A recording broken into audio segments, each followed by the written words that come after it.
I want to touch on conspiracy theory. Right, a couple of weeks ago, I said the whole Sammy proposal to Pam was a work, and that was the long play to get Sammy to be a heel with Ty and everything else. Right. Well, I've come up with another one. Stephanie McMahon stepped down because she couldn't get ticket sales to where they need to be for Allegiant Stadium for Money in the Bank, and that's the reason why she left WWE.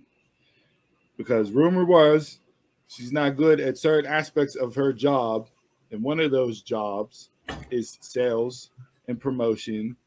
And given the fact that WWE announced that they are moving venues from Allegiant to MGM Grand, this was her way to save face and kind of step down from the company after what is a tremendous debacle in an area where you would never think WWE would drop the ball, and that's selling out stadiums for pay-per-views.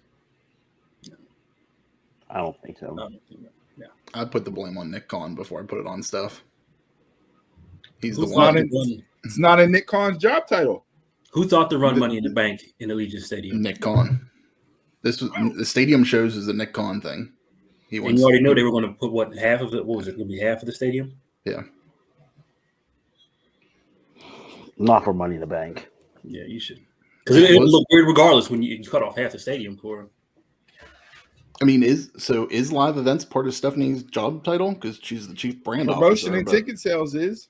Because there from what I saw as part of her job duties, and the rumors and the tea leaves were, there was an all hands on deck powwow after she had stepped down, and part of the reason why and the new game plan would be with this venue debacle and having to change and refund tickets and everything else. She kind of stepped back due to that situation. I mean, what more could you do? You slapped Cody in the stadium. That was enough. It's so like when Triple H was running, was whenever he was running as the head of talent, live events were his job description. But I know the past few years, just job titles and shit's gotten kind of all moved around and changed. So I really, now the rumor is Jeff Jarrett's coming in to run live events. He did sign with WWE. They did not announce what his specific title would be, but it is not as a producer. It is as a higher office level position. So that would make sense.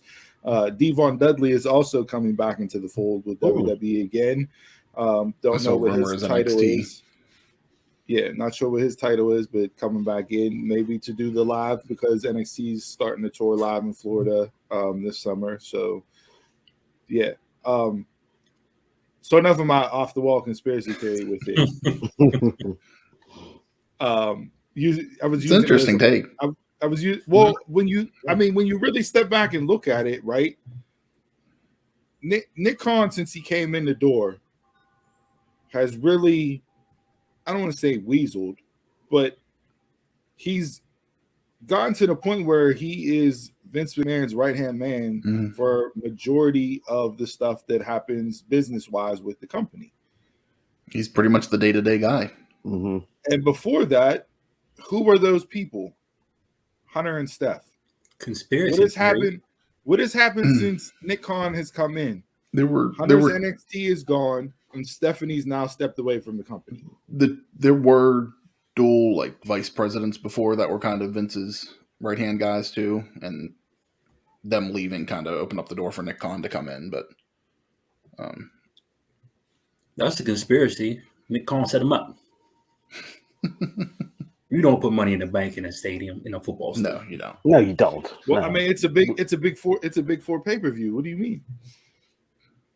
Taking Big Five. Well, it was supposed to replace Survivor Series. It's the Big Four. Survivor Series was. Mm-hmm. That's what all this promotion was. The year-long build for Money in the Bank was this stadium announcement. We got this announcement last year. Mm-hmm. I was surprised whenever they announced it last year that they were going to put it in the stadium. So when you couple this with the fact that Clash at the Castle hasn't sold out yet, and they're worried about ticket sales over there, regardless of all the hype and innuendo that they sold out X number of seats in 24 hours, that has died off, and they haven't been able to sell anything over there now for that event. Projecting it forward, what's going on with WWE?